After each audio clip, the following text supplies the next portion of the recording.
আসসালামু আলাইকুম guys, after a long time আজকে হচ্ছে আমাদের স্টুডেন্টদের দেশ সেবার পরের দিন আমি বের হইলাম। আর এটা অলমোস্ট আমার বাসার পাশে। এই যে আর্মি, এখন তো প্রধানমন্ত্রী কার্যালয় পুরাটাই এখন কালকে খুলে দিছিল। প্রত্যেকটা স্টুডেন্টস, প্রত্যেকটা মানুষ ভিতরে ঢুইকা কি যে করছে কোনো আইডিয়া নাই কারো, মানে পুরা সব কিছু নষ্ট করে ফেলছে।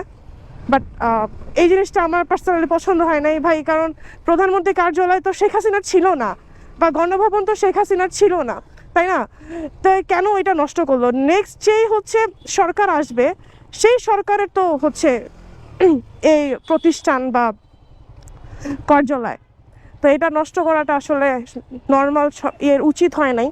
তাছাড়া যে প্রবলেমটা হয়েছে সেটা হইতেছে এখানে একটা বঙ্গবন্ধুর ভাস্কর্য ছিল, সেটা পর্যন্ত স্টুডেন্টসরা ভেঙে ফেলছে, যেটাও আমার কাছে ভালো লাগে নাই। কারণ ইতিহাস ভুলে গেলে কিন্তু হবে না, ঠিক আছে? ইতিহাস মানতে হবে, ইতিহাস মাইনা থাকতে হবে যে বঙ্গবন্ধু কিন্তু আমাদেরকে হেল্প করছে বা সাহায্য করছে আমাদের এই দেশটা স্বাধীন করতে। আমি হচ্ছে লিটারালি ভিডিও করতে ভুলে গেছি, এত বেশি জ্যাম ভাই। মানে স্টুডেন্টরা হচ্ছে এখন এর কাজ করতেছে, আমাদের এখন যে কোনো পুলিশ নাই, এখন অবভিয়াসলি কোনো পুলিশ নাই, এর জন্য স্টুডেন্টসরা হচ্ছে নিয়ন্ত্রণ করতেছে, ভালো মতোই করতেছে। আমার স্টুডেন্টসদেরকে নিয়ে কোনো কমপ্লেন নাই, কিন্তু এই স্টুডেন্টসদের মামলার মধ্যে কিছু কিছু বিএনপি, আওয়ামী লীগ, ছাত্রলীগ সবাই হচ্ছে ইন্টারফেয়ার করে ম্যাটারটাকে অনেক বেশি গরম বানাই ফেলছিল। আর এখন ওরা এই সব কাহিনীগুলো করে। যাক, এখন আমরা যাব এলিভেটর দিয়ে। ওই দেখো এলিভেটরে সবাই উঠবে, আমরা উঠবো এলিভেটরে। এই দেখো, for the very first time my Sara is going to elevator. Yeah, অবশ্যই আমি চাবো। ও আমি কর্নারিং করতেছি, আমি কর্নারিং করতেছি, this feels so good.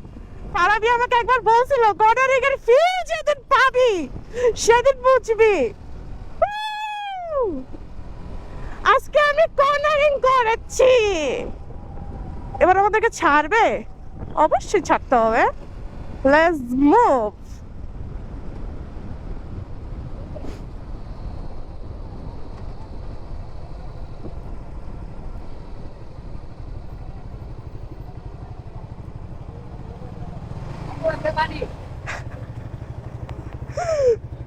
Thank you. Thank you, ভাইয়া। ওকে ওকে ভাইয়া।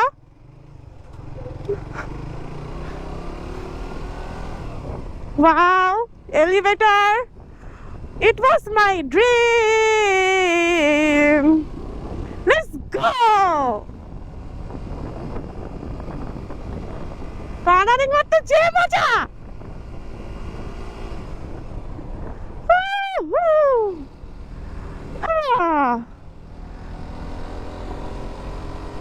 কত জোস। ওকে, স্পিড লিমিট মেনটেন করে চালাইতে হবে, বিকজ এটা হচ্ছে আমাদের খুব কষ্টে আমরা এটা খুলতে পারছি। বাট আমি ভয় পাচ্ছি সামনে গিয়া কখন কোন দিকে কোন গরু ছাগল তারাই যায়। বাট সবই ঠিক আছে, একটা জিনিসই ভাল লাগে না, সেটা হইতেছে এই যে এরা দাঁড়ায় দাঁড়ায় ভিডিও করে, এই জিনিসটা আমার কাছে ভালো লাগে না। হাই, আমি বলছিলাম এলিভেটরে ভিডিও করব।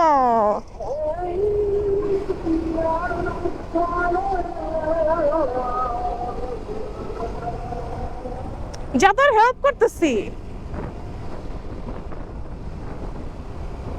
Wow, this is so nice. Mohakhali, Banani,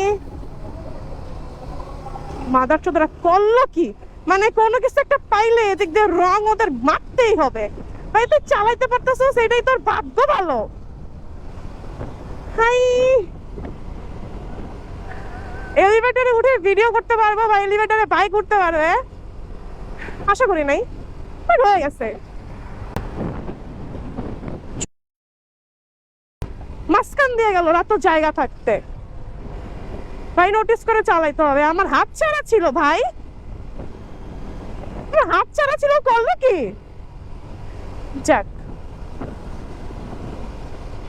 সমস্যা নাই, ধীরে সুস্থেই যাব আমরা। আমরা এতক্ষণ এত টানাটানি করছি না, এখন না মানে আমি ভুলে গেছি যে আমার ক্যামেরা আছে সাথে। তো যেটা দেখলাম এত পরিমাণে মানে বাড়ছে 300 ফিটে, কেউ রং নেয়, কেউ সামনে দিয়ে আসে, কেউ বামে যায়, কেউ ডানে যায়, কেউ মাঝখানে এসে দাঁড়ায় যায়। আমি আসলে টানার উপরে ছিলাম, কমিউনিকেটর কানেক্ট করতে গিয়ে পিছাই গেছি, এই জন্য আমি টানার উপরে ছিলাম দেখে আমি হচ্ছে আর ক্যামেরা অন করতে ভুলেই গেছি। তো আজকে আমার ভিডিওটা স্পেশালি ওই জন্য ছিল যেন হচ্ছে আমি এলিভেটরে উঠতেছি বাইক নিয়ে। তাছাড়া আজকে 6 তারিখ, গতকালকে ছিল 5 তারিখ। গতকালকে আবার সারার 6 মান্থ পূরণ হয়েছে, ঠিক আছে, and I am very happy for that. আমার সারার 6 মান্থ যেদিন পূরণ হইলো সেই দিনই হচ্ছে আমাদের দেশ স্বাধীন হইলো। আমি জানি it's a coincidence, but still pray for me and pray for my Sara, যেন তার সাথে আমি ভালো মতো দিন কাটাইতে পারি অ্যান্ড ভালো মতো আমার জার্নিটা কাটে সারার সাথে। সো এই দোয়াই করবেন সবাই আমার জন্য। এ পর্যন্ত ভালো থাকবেন, সুস্থ থাকবেন। আল্লাহ হাফেজ।